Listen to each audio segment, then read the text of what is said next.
بسم اللہ الرحمن الرحیم۔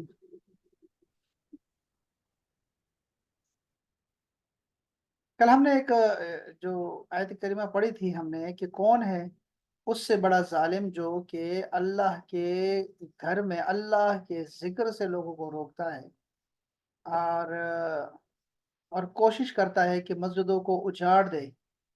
تو اس کے بارے میں ہم نے بہت ساری جو ہے نا چیزیں پڑھی تھی، اس میں سے ذکر کا جو لفظ آیا تو ذرا ذکر کو پہلے پڑھ لیتے ہیں کہ ذکر جو ہے وہ صحابہ کرام کیسے کرتے تھے۔ یہ ذکر بالجہر کی تحقیق انہوں نے کی ہے اس یہاں پر تبیان القرآن میں۔ اس آیت میں یہ دلیل ہے کہ مسجدوں میں جہر متوسط، یعنی نہ بہت زیادہ اونچا ذکر نہ بہت زیادہ جو ہے نا وہ خاموش ذکر جو آپ کرتے ہوتے ہیں وہ نہیں ہو، بلکہ درمیانی آواز سے ذکر کرنا جائز ہے۔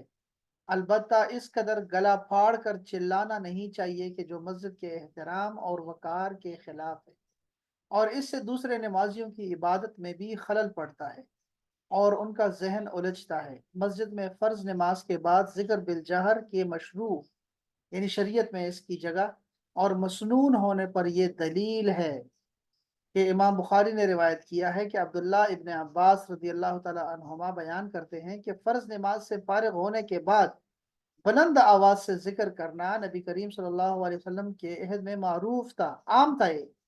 حضرت عبداللہ ابن عباس فرماتے ہیں کہ جب اللہ اکبر کی آواز آتی تو میں جان لیتا کہ نبی کریم صلی اللہ علیہ وسلم نماز سے فارغ ہو گئے ہیں، یعنی نماز کے بعد فوراً کہتے ہیں اللہ اکبر اللہ اکبر، ذکر کرتے تو ہم لا الہ ذکر کرتے ہیں، لا الہ الا اللہ۔ ابو زبیر ہے، امام مسلم کی روایت ہے کہ حضرت عبداللہ ابن زبیر ہر نماز کے سلام پھیرنے کے بعد کہتے تھے لا الہ الا اللہ وحدہ لا شریک لہ لہ الملک و لہ الحمد، پورا ذکر کرتے۔ رسول اللہ صلی اللہ علیہ وسلم نے بھی ہر نماز کے بعد، یعنی وہ فرماتے تھے کہ رسول اللہ ہر نماز کے بعد لا الہ الا اللہ آخر تک پڑھتے تھے۔ تو یہ اتنی آواز سے ہوتا تھا کہ صحابہ کرام سنتے تھے، یعنی عبداللہ زبیر کی جو باتیں ہیں وہ لوگ سنتے تھے ذکر، تو تبھی وہ بیان کر رہے ہیں لوگ۔ حضرت عبداللہ بن زبیر کا یہ کہنا کہ رسول اللہ صلی اللہ علیہ وسلم کا ہر نماز کے بعد لا الہ الا اللہ آخر تک پڑھتے تھے، اس پر محمول ہے کہ آپ یہ ذکر بلند آواز کے ساتھ کرتے تھے۔ جب ہی حضرت عبداللہ بن زبیر نے اس ذکر کو سنا اور یاد کر لیا، اگر آپ یہ ذکر آہستہ کرتے تو حضرت عبداللہ بن زبیر کیسے سنتے؟ اس وجہ سے امام ولی الدین تبریری فرماتے ہیں کہ مشکات شریف میں انہوں نے یقول بصوتہ اعلیٰ، آپ بلند آواز سے ذکر فرماتے ہیں، یہ لکھا ہے، جبکہ صحیح مسلم میں یہ الفاظ نہیں ہیں۔ حضرت عبداللہ بن زبیر کا ان الفاظ کو سننا اس وقت متصور ہو سکتا ہے جب آپ بلند آواز سے ذکر فرمائیں، اس لحاظ سے اس روایت کو بالمعنی کہا جا سکتا ہے، یعنی کہ وہ ذکر کرتے تھے۔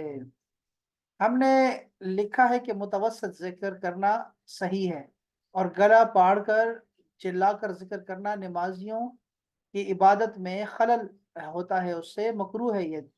اس کی دلیل یہ ہے کہ حضرت ابو موسیٰ اشعری وہ فرماتے ہیں کہ جب رسول اللہ صلی اللہ علیہ وسلم غزوہ خیبر سے نکلے تو لوگ ایک میدان میں جب پہنچے اور انہوں نے بلند آواز سے اللہ اکبر کہنا شروع کر دیا، اس پر رسول اللہ صلی اللہ علیہ وسلم نے فرمایا اپنی جانوں پر نرمی کرو، بے شک تم بہرے اور غائب کو نہیں پکار رہے، تم اس کو پکار رہے ہو جو سننے والا اور قریب ہے، اور وہ تمہارے ساتھ ہے۔ اب یہ دلیل دیکھیں نا تو اس سے آپ کو یہ سمجھ آئے گی کہ ذکر جو ہے وہ درمیانی آواز سے کرنا چاہیے۔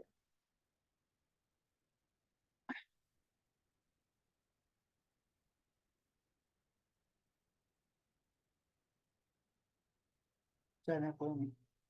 اب دوسرا مسئلہ جو ہے وہ ذکر کے، ابھی ذکر کو ہم اور بھی ذرا پڑھیں گے، لیکن ایک اور مسئلہ ہے کہ مسجد میں کافر کو داخل ہونا جائز ہے کہ نہیں کافر کا، یہ ذرا ایک بڑا اچھا مسئلہ ہے، ذرا اس کو سمجھنا چاہیے۔ آج کل یہ ہو رہا ہے ہمارے حرمین شریفین میں، وہ ہندوؤں کو لے کے آ گئے جو مشرک ہیں پکے، ان کو لے کے آ گئے، تو بڑے ظالم لوگ ہیں۔ تو ابھی اس کے بارے میں کیا کہتے ہیں ذرا سنیے گا۔ اس آیت میں ایک یہ ہے کہ یہ لوگ بغیر خوف کے مسجدوں میں داخل ہونے کے لائق نہیں۔ علامہ ابن حجر اسقلانی فرماتے ہیں کہ مسجد میں مشرک کے دخول کے متعلق کئی مذاہب ہیں،